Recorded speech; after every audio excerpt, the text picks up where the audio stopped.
Do you know that if you have to climb out of where you have been previously ranked or where you presently rank, you will have to study mountain climbers? Why is this so? Mountain climbers undergo 3 stages during their climbing process. It begins with the climbing, and then it gets to the momentum, and then you get to the death zone.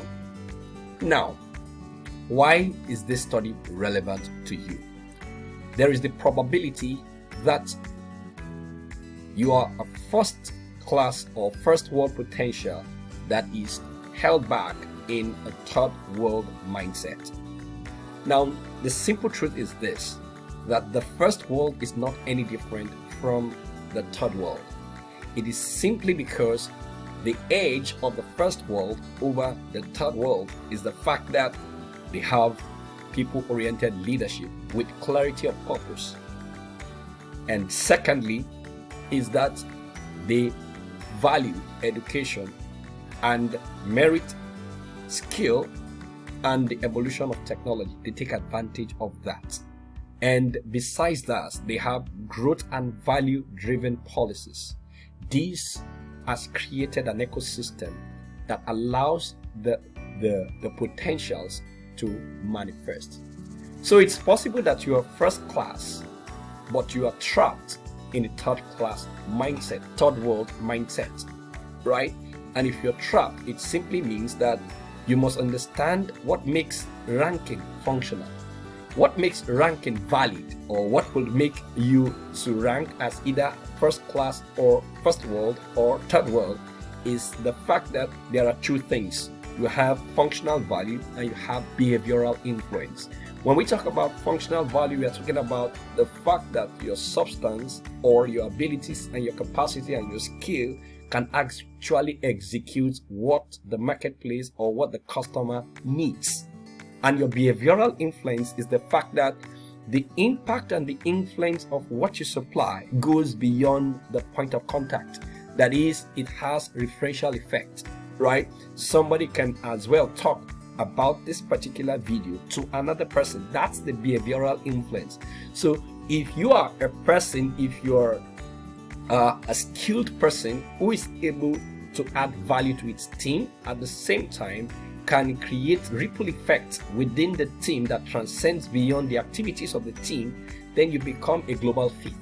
Now, I talked about 3 stages of the mountain climbers. The mountain climbers, when they get to the death zone, it is not that they can't go beyond that particular zone, the death zone. The death zone is about 26,000 feet. When you have climbed and gotten to 26,000 feet, then you require a reinvention in order to be able to adapt to the new stratosphere in which you are entering into. So at 26,000 feet, the brain and the body begins to die. So a first class or a first world personality trapped in a third world mindset would require the climbing, the momentum, and the reinvention. You get to that point where you have to reskill, you have to upskill and get multi-skill and reinvent yourself in order to be able to do what? To be able to ascend higher.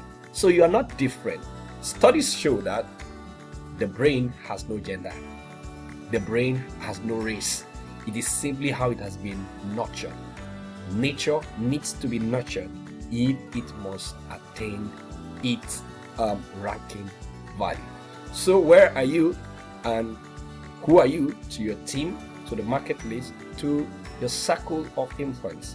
So that determines your ranking. So are you a first world potential that is trapped in a third world suit? That's up to you. What must you do? You must learn how to adapt and reinvent. You must also understand the strategic climbing system of mountain climbers. Know when you have gotten to the plateau and you need to reinvent.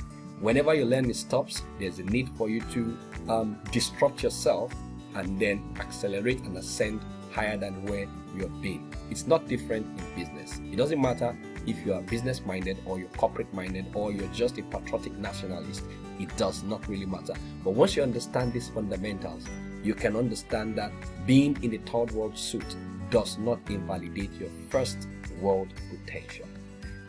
I'm Julius Afolabi, a premium business coach, and I'd love to see you again when the next video comes. Thank you and God bless you.